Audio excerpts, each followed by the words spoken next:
Nadia. How are you? Hi, Mo. Thank you for having me here. Yeah, it's great to have you. Nadia is coming to us from Boston, Massachusetts. She's an agile transformation coach, and she works with Leapfrog Systems, who are a boutique IT consultancy, and she works with large financial firms doing their IT stuff and helping them, I guess, leap and be agile. Yeah, exactly. Nadia and I first met a little bit more than 2 years ago. And Nadia, things weren't really going that well in your career, and they were starting to get the better of things for you. We've worked together actually quite closely for the past 2 years because you continued working in my coaching programs after the initial workshop. And we've gotten to know each other quite well. I think your story is very compelling of what was going on with your career and what wasn't working. And I think it's going to help a lot of folks who are out there basically struggling as professionals and wondering, like, is this what it's supposed to look like? So where were things for you 2 years ago when we first met each other? Tell us a little bit about that background. Oh boy. Things were very interesting. I was working for a large retailer, and I was a contractor, an IT project manager, running their largest project actually for them. Yeah. And I was a superstar. Mm-hmm. And it was natural that I was offered a full-time position in the same company running mobile application development for them. Mm-hmm. But somehow I got stuck in this transition from one job into the next, from contractor to full-time. And I ended up working about 60 hours a week, if not more, working both jobs at the same time and not being able to push back and say, this is insane. My IT project was going through deployment, and I had to work overnight shifts for software deployment, because when you deploy in retail, you have to do it at night when there's no customers shopping in the stores. So I worked 6 overnight shifts within a span of like 3 or 4 weeks. I actually spent 3 nights in stores deploying, servers and working with my team there. And I just got physically sick. It was unsustainable. It was insane. I didn't see my kids. It was crazy. I ended up literally in a hospital. I had an ugly nervous breakdown, and I had to drive myself to emergency room. I got actually admitted to the hospital, and they kept me overnight. It was rough. Yeah. And then a very nice doctor, talked to me, interviewed me, what's going on, how can we help you? And then when he heard my story, he said, honey, you do not need any medication. You need to change your lifestyle. And that was my wake-up call. Yeah. And actually, together we crafted a letter to my HR that Nadia Clifford has a health issue, and she cannot work. She cannot work outside of 8 a.m. and 6 p.m. So I needed that external tool in order to push back on my leadership, to work within reasonable hours. And so when and another thing that happened to me at the hospital is that I talked to a chaplain there. And, it was a group of people, and everybody was sharing their spiritual experiences, which is kind of odd for me. I wasn't spiritual at all. Yeah. And so when my turn came, I said, fairly proudly, well, I'm an atheist. I have a degree in engineering. I'm an atheist. I'm not spiritual. And then the chaplain, he looked at me with so much love and compassion. And he said, oh, this must be so hard to always rely just on yourself. And I just started crying again because, yes, I'm always relying on myself, and it is damn hard. Yeah. Right. Yeah. The body was saying to you, we give up. We have done everything that we can. And you were in your late 30s at this point. It's not like It's not Yeah. like my age. Yeah, you were, I mean, by all intents and purposes at the prime of your life, and just things took a toll. Now, as you and I have gotten to know each other and worked together, there was an underlying thought pattern or feeling pattern going on that was maybe causing some of the extra work and the extra struggle. You want to elaborate just a little bit on kind of what you found out as we started to work together, and then we'll elaborate maybe just a little bit more. Yeah, it was, it took me a little while to figure out what was happening, but I realized that I didn't, basically, I didn't like myself. I didn't trust myself. I didn't think I was enough. And I have this habit, which started with your workshop, Ma, of writing ideas that I want to incorporate into my life on sticky notes and posting them on my bathroom mirror. And my first sticky note in the workshop was, I am enough. And I put it on the mirror and I looked at it every day. And in the beginning, every time I looked, I felt horrible. Like, Oh, yeah. how can I not be enough? Why do I not feel that I'm enough? And another sticky that I wrote that was kind of the next step. I love you. You're awesome. I want to spend time with you. And that was a note to myself. Yes. I'm actually worth spending time with. Yes. It was it was amazing to uncover, how can I love other people? How can I be with other people in a positive way when I can't even love myself, when I'm not enough for myself? Yeah. And actually, that was right around my 40th birthday, and you might remember that I gave myself a present, a trip to Costa Rica all by myself, first time in my life, and that was my I am enough trip. Yeah. Yeah. And I had a lot of fun, actually. Yeah. And prior to that, I think that was maybe about the 9th or 10th week in the workshop when we were working together the first. Yeah, it was nearing the end, probably. Yeah. And you had collected all the pieces of the workshop and put your resume and LinkedIn and gotten things going and were interviewing for roles, but we had decided that there was an income number that you just, in order for you to leave your current role, there was a certain value that you wanted to get in the marketplace in order to leave. So Yeah. talk a bit about that journey, the first couple of rounds. Yeah, so I did my homework. I think it's module 2, right? And I described exactly what kind of job I wanted to have. I wanted to be in Agile. I wanted to be in technology and some sort of a management role. And I was finding these awesome jobs, for high-tech companies, and they all loved me. And I had really good interviews. And I actually turned down 3 different technology companies when they went after me, because they would not pay as much as I wanted to be paid, as much as they thought I was worth. And it was really, really scary. I had never turned down a potential employer before, because, I was always sort of in this beggar's attitude, that I was begging for a job.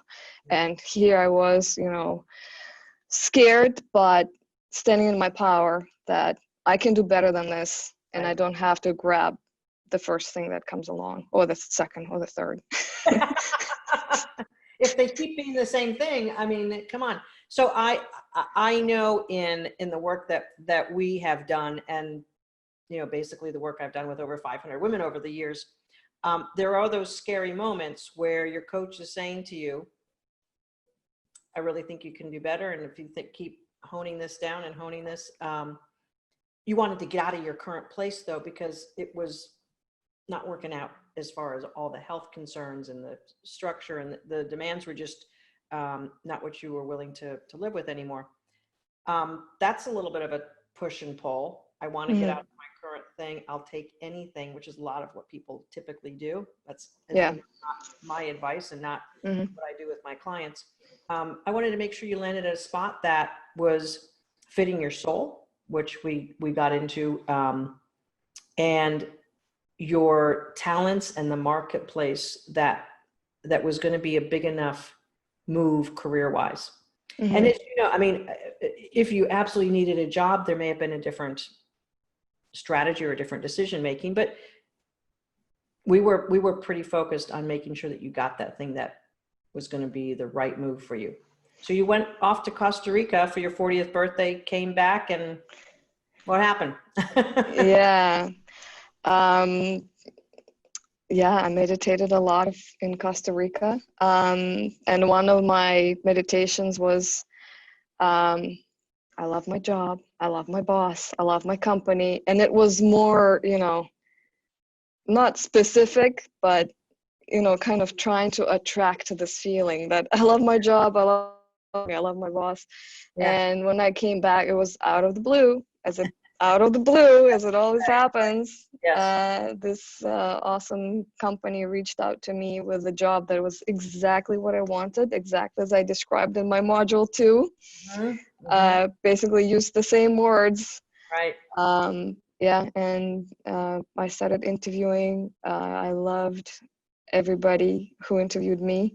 Awesome team. They loved me. And Yumo coached me through the negotiations. Those were very scary. I had never really negotiated salary before. I had always taken whatever was given. I tried negotiating once and it didn't really work out. I maybe got just a small bump, not what I wanted. Yeah. But you really coached me how to negotiate coming from, from my power and not coming from my neediness or something like that. Right. Like showing what I bring to the table, rather than, well, I'm a single mother of 3, I really need this increase. That doesn't work. Please help me. Right. Yeah, please. No. Yeah.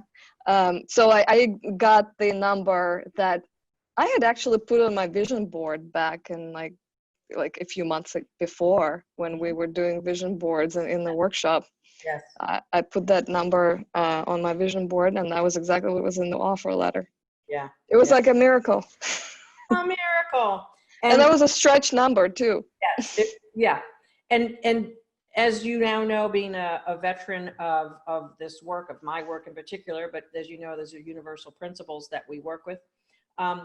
Getting your feeling state and your vision and your talents all lined up, it does appear that we're creating miracles, but what we're doing is actually just lining up the energy of everything in synchronization, and that has incredible power. Incredible power. It does. You landed in that job. Things were going great. Things were awesome. Yeah, until about 6 or 7 months into it. And that was actually around New Year's, and we were planning again in the workshop. We were planning, 2018 goals. And I said, well, I want to be in the next level. I want to make more money. Yeah. How the heck do I get there?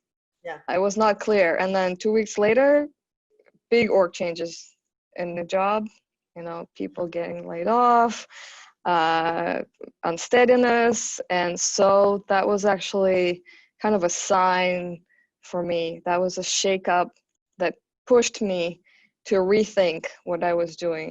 And I stuck out at this job for a few more months. Yeah. Yeah, you were playing in the soup of what they were trying to pull together. I mean, you were being a professional and contributing. Yeah, I was trying to see where this goes and if there's a place for me there, because at some point my thoughts were, well, if a reorg works out in a certain way, that it could actually, give me a career boost. And it probably at some point, maybe it was going to, but I saw the organization changing so much, not in the direction that I liked and that I wanted to work with. So actually, it was at your retreat, Mo, in May, that I realized I was playing too small. That was my second retreat, and both were amazing. and And those few days at the retreat, really thinking through my values, my goals, of whatever is holding me back, and what do I need to move forward. I realized I'm playing too small. I need to play much bigger. Yeah. And then you helped coach me, onto my next move. And that was even scarier than the first move. It was even more money. Right. Yeah. Like, oh man, am I really going to go for this? The thing that's interesting in working with professional women for so many years, and my own experience as well, there are certain constraints that we put around our thoughts about who we are and what our identity is, and what those next levels of income and title mean. Mm-hmm. Most people I have worked with who are not at higher level titles always put a meaning of greater work, less time with the family, more demands, higher levels of stress. And so they immediately intellectually shut down that type of role because I don't want to do that. And this is a problem with women in the workplace because mostly women are the primary caregiver of their kids, or at least the home life. And so trading off more money, higher position for what would seem like taking away from the family seems like a root values conflict. Now, I've always had the experience that the higher up I went, the more autonomy I had with my time. And in surveying many other top level executive women, they agree with me. What's your experience now playing at a higher level? Yeah, and I was exactly where you were describing, 2 years ago. I thought that I had to work really, really hard, work my tail off, and really hope somebody notices and promotes me. And it does not work that way. You can't get a promotion by working hard and hoping somebody notices. Right. So yeah, right now I'm in a very different space. I definitely do not work insane 60-hour weeks. Mm-hmm. I work regular hours. I absolutely love my job. Mm-hmm. And I am so much more relaxed and confident, and I trust myself. I trust my intuition. Yes. And, I have more energy for my kids, my house, my hobbies. Yes. Yeah, it's just a very different life with much more flow and much more ease. And yeah, I do have a lot of autonomy, which I recognize it can be scary because then you have to figure out what you're doing in your job. You're like in charge of yourself. Yeah, you're in charge of yourself. Right. Yeah. Yeah, there's not necessarily somebody telling you what to do every step of the way. Right. But I actually love it because I have so much more confidence in me and in knowing that I will do the right thing and I will figure out whatever needs to be figured out. So it's I always thought that I wanted to be, an executive at some point, always, but I always thought that would come with a cost. Right.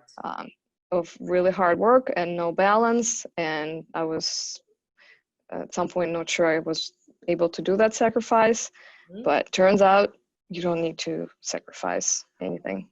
No. It's what prevents a lot of women from really getting there, because there's a lot of women who aspire to it, but think it's out of touch for them because of what you just described, the family, and also just wanting to have a life. It seems like it's going to cost more in who we are and what we want in our life to go to that level. Now, there are plenty of executives who do it that way. Yes, and I see them in work, yeah. Yeah, there are people who do it that way. When you're aligned with your soul and when you truly know that you are enough and you don't have to shoot extra work over top of feeling not good or not enough, you don't function that way. No. So when you get yourself right from the inside, when we were talking a little bit before the interview, that I Am Enough post-it that was 2 years ago. How far is Nadia from that post-it from 2 years ago? Oh, miles, thousands of miles. I am definitely more than enough now. Yeah, I definitely value myself, and I trust myself. Yes. Um, and yeah, and actually the daily exercises that you prescribe to everybody, you know, Right. gratitudes and brags, those definitely helped shape that inner power and Yeah. inner strength. Yes. That yeah, I'm actually awesome. I do cool stuff Uh-huh. every day.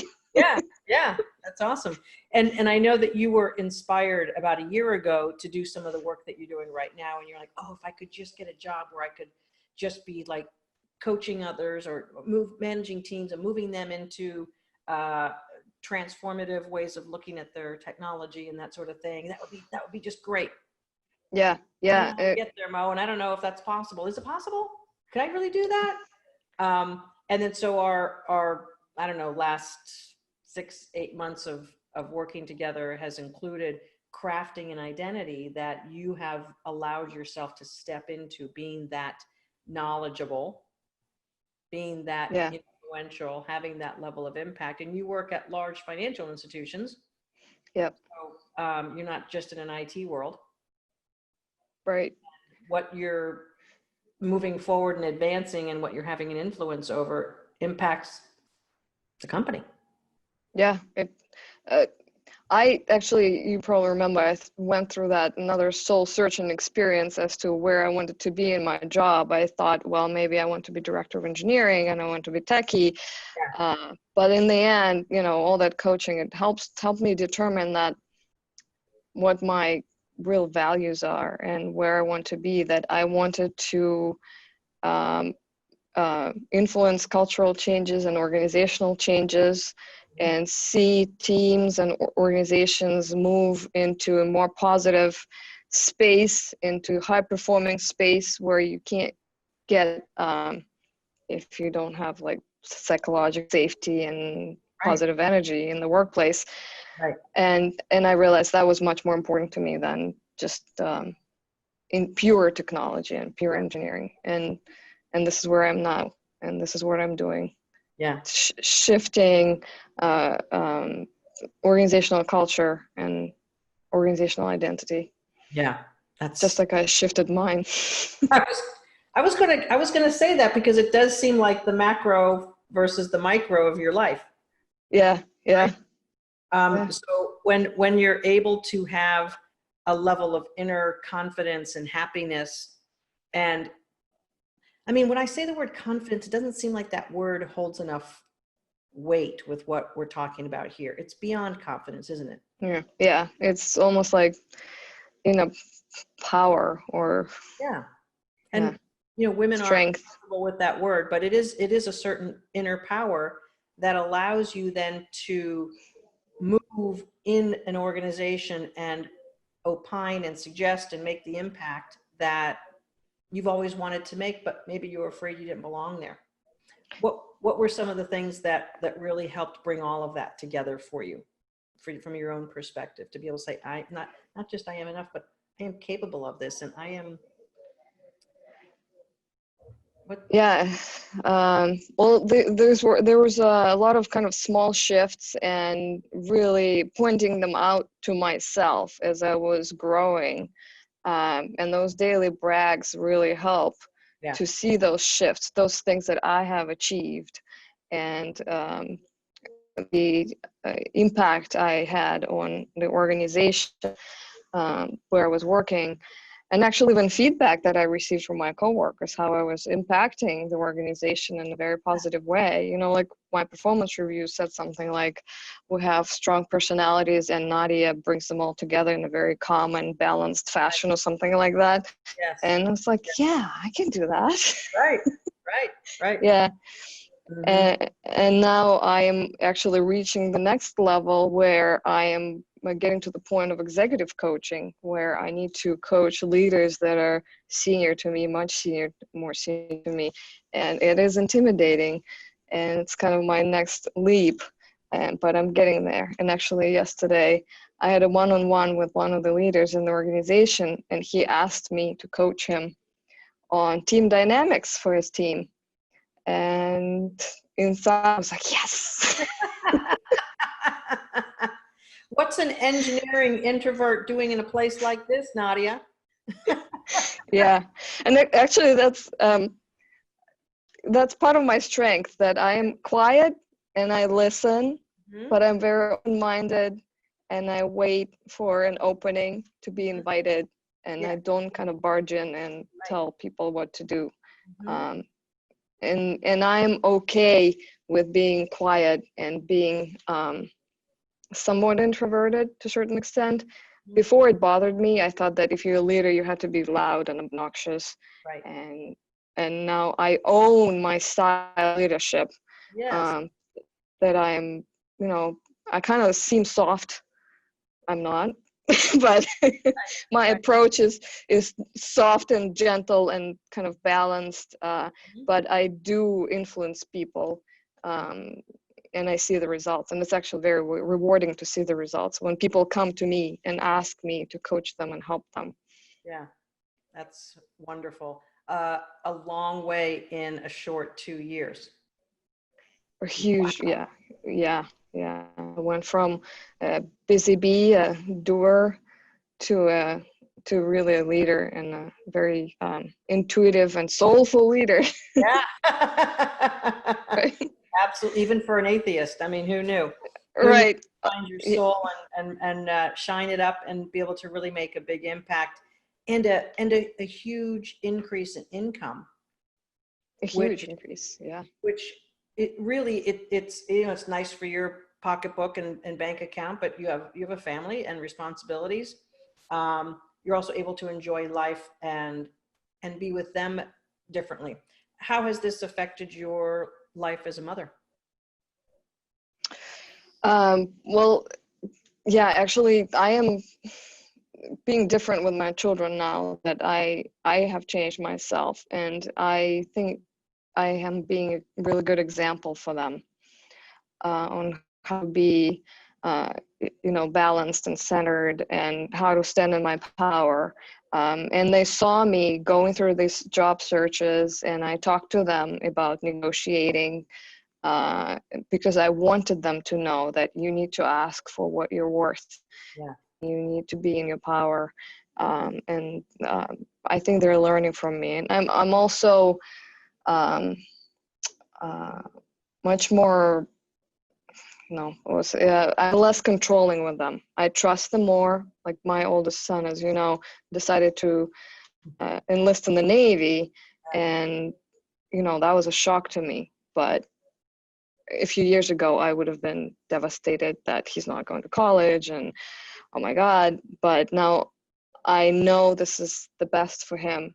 Yeah. And I was able to be there for him, to support him while he was doing his research and figuring it all out. And I'm definitely a different parent. I'm much more supportive and empowering parent rather than the micromanaging, controlling helicopter parent. It's, I mean, ultimately it's what our kids need, isn't it? To have a mother or a parent who is supportive, but measured in maybe what we're going to support them on. Obviously, their decisions wouldn't just be willy-nilly, but you're able to actually be present and to be with them as they're thinking through things and working through things. And that matters so much to kids, doesn't it? To have that level of being visible. Absolutely. To their parents. Yeah. I think that strengthened my relationship with the kids and deepened it, because I'm able to be with them in an open-minded way and kind of support them so they can come to me with their problems or their decisions they're trying to make, and they know that I'm not going to judge, that I'm going to talk them through this. So hopefully this will continue that way. Yeah. So many of the things that we work with in the workshop do translate into tools and techniques that you can use as a parent and as well, specifically the gratitude and helping kids have a healthy dose of how to celebrate and brag about their accomplishments and allow them to be comfortable with that, because ultimately that is what confidence is built around. It's built around us being comfortable being awesome and good and being comfortable asking for what we need in order to be better, and not to be shriveled up or shrunk down if we're not achieving what we want to achieve. Because ultimately there will be things that force us to kind of step up. Yeah, absolutely. Yeah, and actually, I'm teaching my 12-year-old daughter, who's my youngest, to do her gratitudes and brags every day. I think it's especially critical for girls who tend to be, harder on themselves in general. Yes, indeed, especially at that, as those ages start moving more into that young woman and all the pressures of of any, both young men and young women, in who they are as they get into their sexual maturity and all that stuff. Things get pretty dicey for a Yeah. while. So that's awesome. What would you say you honored yourself with, or allowed yourself to be, in order to make this tremendously wonderful growth for yourself? What did you have to really say, either I'm worth it, or my life's worth it, or what did you have to claim for yourself? Well, my mantra has been for the last 2 years, everything always works out for me. So before I was such a fatalist before, oh my God, I'm gonna get cancer, I'm gonna get sick, and I'm gonna lose all my money, and I'm gonna lose my kids, and it was Yeah. like the sky is falling attitude all the time. But then, I allowed myself to be confident that things will work out and everything will be all right, and I will be okay, and my kids will be okay, and everything will be more than okay. Yeah. And just have this belief that it will all be good. Because before, for some reason, I thought if I wouldn't worry about the future, then bad things would happen. But Right. actually, worrying about these bad things, it's not going to prevent them Right. from happening. But kind of being balanced and calm, and being able to be bigger than your problems, Yeah. right? That's what will carry you through. Yeah. Indeed. And I feel like I have so much more inner strength now, or rather I probably found my inner strength that kind of gone missing in action at some point. Right. That I know I'll be able to deal with whatever comes my way. Mm, mm. And hard things will happen, and it's always ups and downs, but it's just a matter of how you deal with them. Yes, absolutely. Absolutely. Being bigger than your problems does certainly sound like thousands of miles away from I am enough, which is Oh yeah. kind of the affirmation we have to say in survival mode. It's like, as we're getting every breath in as we possibly can, I am enough. And now Yeah. I'm bigger than my problems. And really what you're saying about that is I'm bigger than any problem that can come my way. Yes, absolutely. I Mhm. am much bigger than any problem that will come my way. Yeah, that's awesome. Yeah. And clearly you're being seen in your current role as someone to seek for answers and advice, and making the influence and impact. How great is that to live like that? It's very rewarding. Yeah, and at times, of course, it's a little scary. I'm still new to this, Mhm. but sometimes I feel like, why would people listen to me? But then they do, and they come and ask for more coaching. So it Right. just reinforces. Yeah. Um, Absolutely. Absolutely. yeah. Well, I think we have our work cut out for us, Nadia, because now there's the next level. So we're gonna Yeah, I'm not stopping. yeah, exactly. Exactly. Well, I'm delighted to see you smile, to be really in your fullness of who you are, and your impact in the world, and to have been at the front seat of watching your journey. It's really been a marvelous, marvelous journey. What would you say to women who are suffering and struggling in their jobs, and feeling afraid that there might not be anything more for them? What would you advise them? I would advise them to reach out for help, Mm. because when you're suffering and you're stuck, it is very difficult to dig yourself out by yourself. I think it's really worth reaching out for help and investing in yourself, I keep investing in myself still, even after the workshop. I'm doing ongoing coaching and personal development, and that you're worth it. Right. You're worth the investment. Yes, indeed. And when you claim that you're worth it, that's the beginning of the ripple effect into the world, that you're worth more out there too. You're not Exactly. only just worth more within, but out there as well. I'm so delighted that you shared your story today, and just were so generous in what you learned along the way, and how amazing your journey has been, because you kept choosing, I want a little bit more of this. I want a little bit more of this, and allowed yourself to really expand into what is now a gorgeously brilliant career. And it's obviously agreeing with you completely. And yes, of course, as we say, the better it gets, the better it gets, because Absolutely. you are emanating that. Thank you so much for joining me on this special client interview, Motivational Monday. And you, Nadia, are super, super kick-ass. Congratulations on all of that you have come through and transformed to. And thank you very much for all your support and coaching, Mo, both you and other fellow coaches. It's been an amazing experience, and I wouldn't be here without you all. Thank you. Thank you. My pleasure. Thanks again for joining us. Thank Folks, you. if you want to have a little bit of a dose of what Nadia had, it's mofall.com/strategy. And we can get right ahead and start talking about what's going on with your career, what may not be working, and yet more importantly, where you want to go. We'd be happy to take care of you.